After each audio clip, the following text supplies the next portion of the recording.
Thank you and good morning. I'm delighted to be here. And as Diana said, yes, I'm a teacher. I've always been a teacher. How many of you are or have been a teacher? Okay, there you go. So that's my orientation today, is coming from the perspective of a teacher. All right, so I'm focusing our talk today in order to kind of provoke us to think about what's going on in teacher education, teacher preparation, teacher training, and we'll talk a little bit about the terms that we use to try to decide how do we name this. And I've entitled my talk, with apologies to William Shakespeare, What's in a Name? So our first question has to do with what do we know about the changes in the teacher workforce currently, and how might that have implications for how we support the teacher learning process. What are the names, what are the terms, and what are the nuances associated with this work around how do we talk about teachers, how do we talk about their preparation, how do we talk about the policy, and how do we talk about the research? So let's start by talking about the teacher workforce and its potential relationship to how we think about supporting the teacher learning process. So, currently you'll read the paper, you'll hear different things, and you might get the sense that there is this impending crisis in the teacher workforce for a variety of reasons. On the other hand, maybe there's a little bit of Chicken Little going on here. So let's look at sort of those two sides of the coin. So on the one hand, yes, there is decline in teacher preparation enrollment across the country. We know that that's the case right now. However, that decline is flat in some areas, and we have a surplus in teachers in a lot of other areas. Here in New England, we have a surplus of elementary educators. We know that. And we have areas of need where we're either flat or we're really struggling. We have an aging teacher workforce. There's been a lot of talk about what happens when, all of these baby boomers retire. Well, true, but we also need to look at that a little bit more closely. So we need to look at the teacher workforce in general and think about who's staying, as in staying in that classroom, in that school, in that community. Who's moving from classroom to classroom, moving from school to school, moving from district to district, moving from state to state, and who's leaving, who are the leavers. We also know that there's a national K-12 student enrollment increase. However, in some states there's a decline. So you have to be kind of careful when you look at, generalities versus more specifics. How is it contextualized? How are we looking at some of these issues? So in a lot of places, these teacher shortages that we're experiencing are framed as a problem. And sure, we can identify that there are problems there, but there are also opportunities. I know you've probably heard the much overused Chinese character for crisis that says that there's danger and opportunity together in crisis. So if we have a crisis, hopefully there's opportunity here. And if we frame it as opportunity, that may change the direction in which we move forward. All right, let's take a look at the teacher workforce. We know that the teacher workforce is getting larger, not just because our own population is getting larger, but that the actual relative numbers of teachers out in the workforce is growing significantly. That population of teachers is getting both grayer in the sense that we have a real peak of older teachers, significantly people who are well into the profession, and we also have a greener teacher workforce. We have another peak with very younger, very less experienced, and so there are these two peaks with kind of a trough in the middle. We also know that the teacher workforce is less diverse with respect to gender. There are more women in teaching now relative to men than there were previously. But we also know the teaching workforce is more diverse with respect to race and ethnicity. Another area that has gotten under a lot of scrutiny is the fact that the teacher workforce has been very consistent decade after decade after decade with respect to academic ability. And by the way, we know that the relationship between academic ability and teacher quality is anything but clear. But we do know that over time, the academic ability of teachers has not been particularly high, but it has been consistent. We also know that the teacher workforce currently is quite unstable. We have lots and lots of teachers moving from high poverty to low poverty schools, from urban to suburban schools, from poor schools to not poor schools. So there's a fair amount of instability in the teacher workforce. And there's very little research around these trends, which I would argue have pretty significant implications. So it's kind of like, are we in a back to the future place here with an older, very female workforce? So, and what implications does that have for the people that come into the system that we want to have engage in successful learning about teaching? All right. Similarly, we know that in our student population, the minority is becoming the majority. And the teacher workforce currently doesn't reflect, represent, or effectively support much of student, family, and community populations. I'm not saying that it's not happening, but we know that there are some areas where it's not. And so what do we focus on here? Here we come back to this idea of what's in a name. Do we focus on the workforce that doesn't reflect our students, that doesn't represent our students, that doesn't support our students? Where should our emphasis be?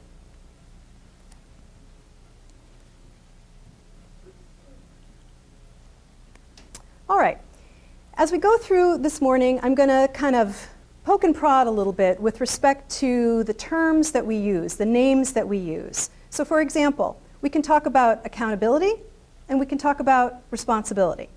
Those are two different ways of talking about the same general idea. We can talk about recruitment and we can talk about retention. We now know that if we're looking for continuing to diversify the teacher workforce, we should be focusing much more on retention than on recruitment. That's where we're going to get the more bang for our buck. We can think about how do we train, my least favorite word, train teachers. How do we prepare teachers? How do we educate teachers? How do we professionalize teachers? Those are all four different terms focusing on the same process, and yet I'd argue that they have very, very different implications. If we're talking about teacher learning, why do we talk about preparing teachers at the higher ed level? Preparing them for what? Aren't teachers always learning?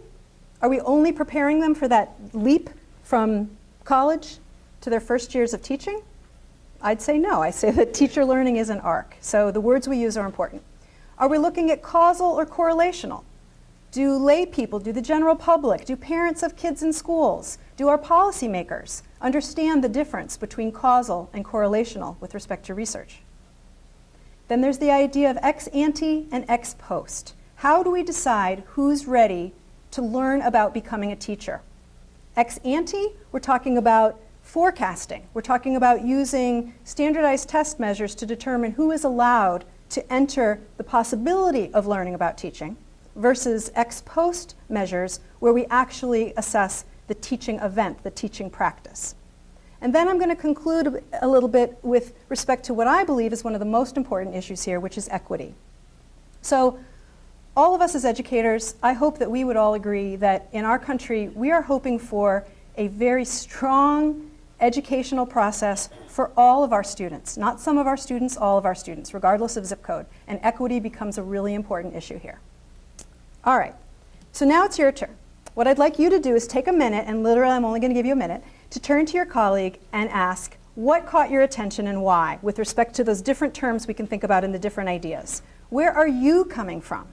How do your own biases, assumptions, orientation, experiences impact how you see the questions, how you see the issues? And I promise I'll tell you how they impact mine. All right, so take a minute and talk to your neighbor.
Okay. Great. Everything okay up here? Yep, everything's fine. All good. No, thank you. Good, thank you. A lot of preps. Thank you. Yep, you do. It's going smooth.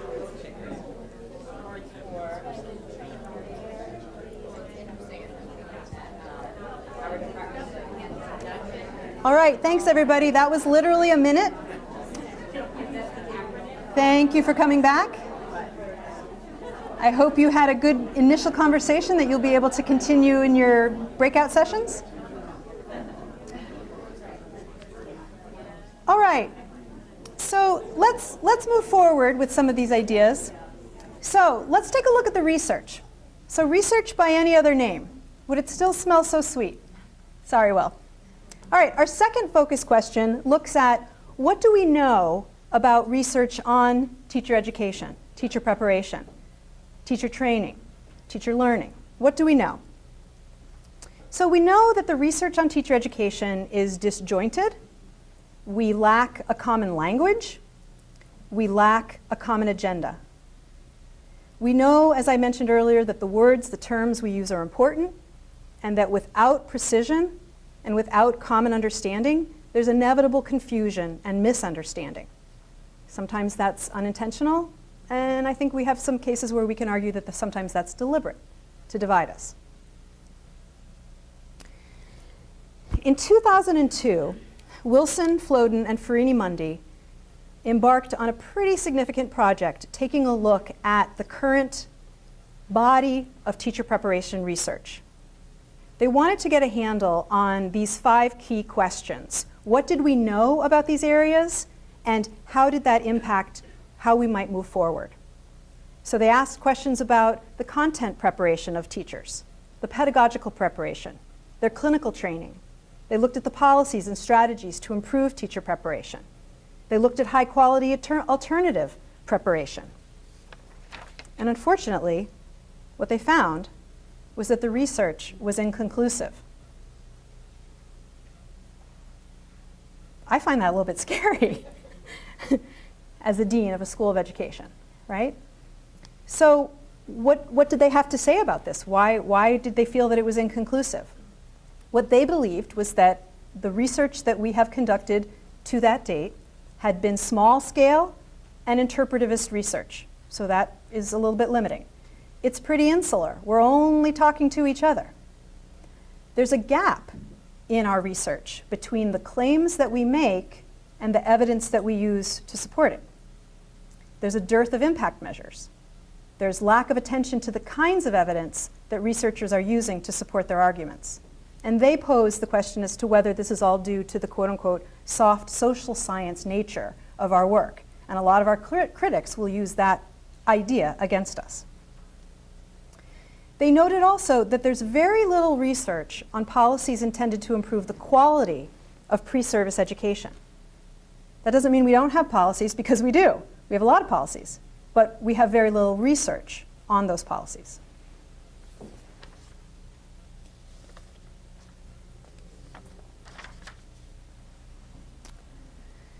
So they wrote in 2002, "We worry that unless we, as teacher educators and researchers, produce sound, robust measures of impact, others, policymakers and critics, will produce other, less appropriate measures." So that was 2002. So here I want to bring in this idea of looking at the terms, looking at the names we use again when it comes to the research, when it comes to the policy, and when it comes to the practice. Accountability is a pretty hot topic right now, right? Accountability measures, the accountability movement. The accountability idea has really become the pervasive normalizing discourse for us right now. The term has really legitimized what is seen as a shift from education as a cultural and social good to education as an economic imperative, this idea of accountability. 15 years ago, you really couldn't find the word accountability in the research. This is a pretty new orientation. So we're going to kind of tease apart these 2 ideas as behind this idea of what's in a name. How do we name? How do we frame? What are the nuances associated with the way we conceptualize things? So currently, This, I hope you can see this, I'll walk you through it a little bit. This idea of mapping teacher preparation to the learning that happens for the teacher, and that teacher learning to the practice that that teacher engages in, and that teacher practice to the learning of students is currently kind of considered the holy grail of teacher education research. People talk about the missing links. So we're trying to then wrap back from student learning to the preparation, the education, the training that teachers had at the college level. So any one of these steps has a whole range of variables and contexts that I think are fascinating, right? What are all the variables? What are all the things you have to think about when you're thinking about what's the relationship between the preparation experience that a teacher candidate has and that teacher's learning? That step alone is phenomenally fascinating. And yet we're trying to take all of these steps so that we can wrap back around to make connections to the preparation from the student outcome, the student learning outcome. All right, so I promised you that I'd come clean on my own biases, my own assumptions, my own orientations. All right, so I was a classroom teacher for many, many years. I went back to Harvard University, got my master's, began to focus a lot on the idea of multicultural education, working with urban students, looking at teacher learning in urban areas. I then went back and got my PhD at Boston College under the direct support, mentoring, and supervision of Marilyn Cochran Smith. I am very heavily influenced by her work. My orientation is grounded in that seminal work I engaged in with her. And I own that, and I'm willing to acknowledge that, and I think it's important that we all get to that point. So you will see her work embedded here, and my own work, which I'll share a little bit about, is also oriented. We're coming from the same place, is what I'm saying, all right? So just recently at AARA, how many of you are at AARA? All right, and so if you heard her spoke, she's been talking about this idea of accountability. She's talking about and I'm taking what she's talking about to help us look at what's going on in these words that we choose. So if you look in the dictionary and if you begin to talk to people about, in general, when you use the word accountability, what are you talking about? Well, we're usually talking about some form of blame. Accountability implies that there's an explanation required for some failure. Accountability also implies that you are to be answerable. So when we go back to those steps between the missing link, the holy grail of teacher education, if we are looking at accountability from what happens in teacher preparation to what happens with student outcomes, there's this idea that teacher preparation better be held accountable, better be answerable for those student learning outcomes. Accountability tends to be focused in areas that are hierarchical and tends to be focused in a bureaucratic structure. When you look up responsibility, when you ask people associations with responsibility, responsibility is generally considered to be something that's shared. Responsibility is considered to be something that's professional, and responsibility is considered to be something that is action-oriented. So, what do you think? How do the subtle differences in the terminology impact our research, our practice, our policy, like this idea between the difference between accountability versus responsibility? And here are a few of those other terms to sort of prompt you as you take another minute to turn to your neighbor and have a short conversation.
I hope that was food for thought.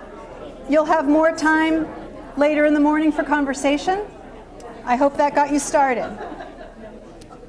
So let's continue to look at some of the research.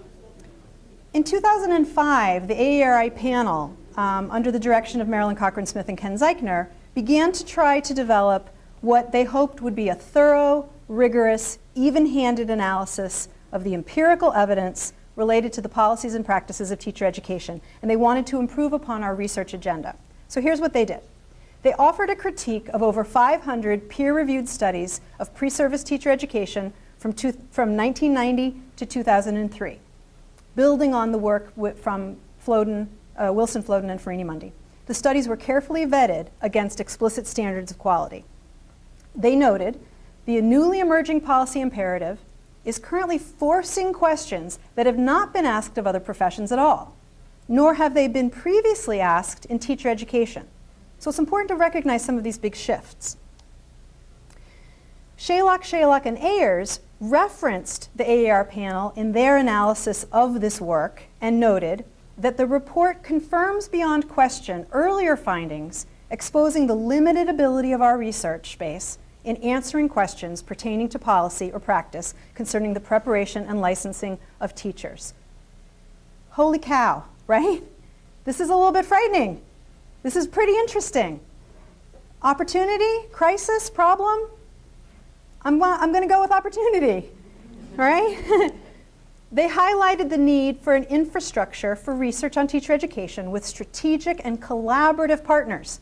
So that's why you are all here, collaborative partnerships, in order to address what Cochran-Smith calls the idea of this unforgiving complexity of teaching. They noted that this would be a long and expensive undertaking due to the range and complexity of variables and the near to endless variety of contexts. All our different schools, all our different educator preparation programs, all of these different things going on. So, where do we focus? Where do we focus our research on this issue? Are we going to focus on the research on training teachers, on preparing, on educating, on professionalizing? Are we going to focus on this idea of ex ante, of assessment before the teaching event happens? That's currently what's going on with CAPE, the Council for Accreditation of Educator Preparation, and the idea of a state basic skills requirement, where in order to be entering into the major of education or into an educator program, you need to meet certain requirements. Or are we going to look also or at ex post, the idea of results rather than forecasts, the idea of performance-based assessment, the idea of thinking about what really matters when we're looking at the threshold of what makes for a qualified teacher.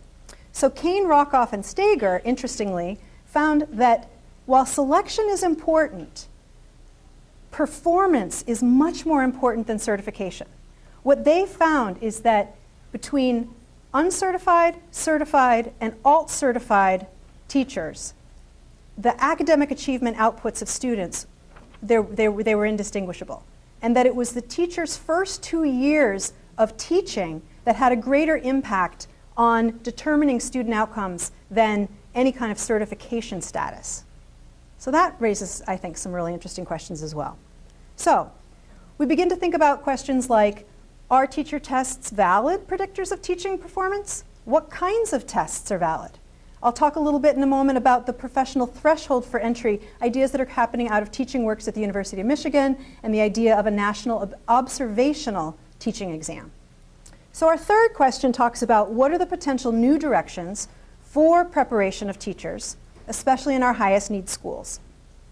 So here's an interesting example. At the University of Michigan, this organization called Teaching Works aims to transform teacher preparation in the US by developing a consensus around a threshold of practice for entry.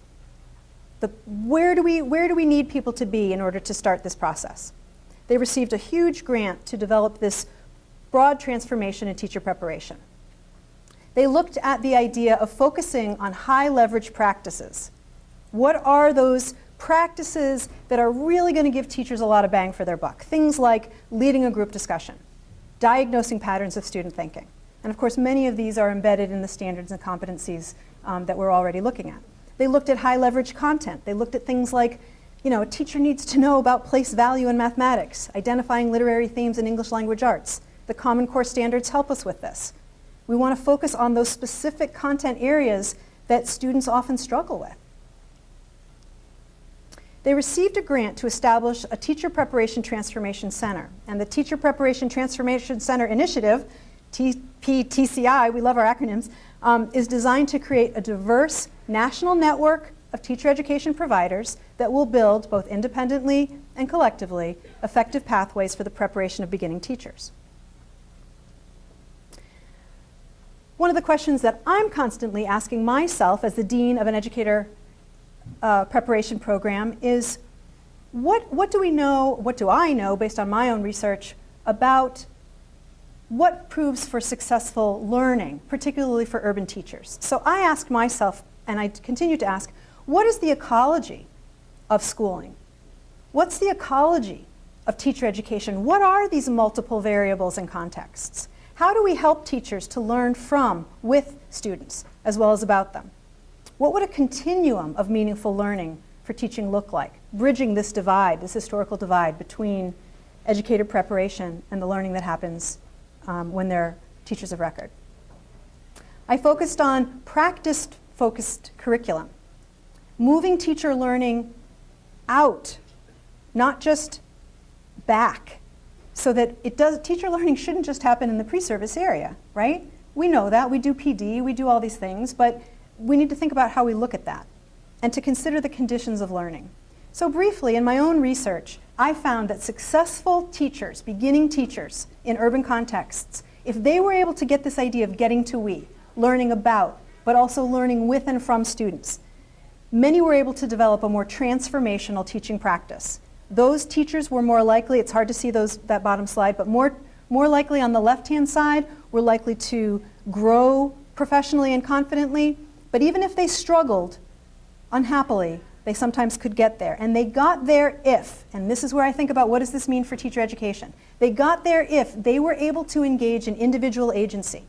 Could they take risks? Would they accept challenges? Could they determine the difference between realistic and unrealistic expectations? Are they able to make real concrete decisions and take action on them? Could they seek resources? Do we teach that in teacher education? These teachers that were successful had deep commitments to children, deep commitments to the process of learning, deep commitments to staying in urban education, deep commitments to social change. This is the idea of dispositions that we talk about with respect to teachers. These successful beginning teachers, as they moved from pre-service to in-service, they were able to focus effectively on 4 tasks of learning to teach, 4 tasks about the process of learning about teaching. They were able to personalize the profession, personalize the job of teaching, personalize their own learning process. They were able to contextualize it. They could look at these multiple factors. They could say, these are the students in front of me right now, not some generic group of students. They were able to problematize and didn't get freaked out by problems. There were problems to solve. They were opportunities. They weren't problems necessarily. And they were able to politicize teaching and learning. They also had particular conditions in their schools. Their roles and responsibilities were clear, not muddy. Their school and classroom cultures were positive and thriving.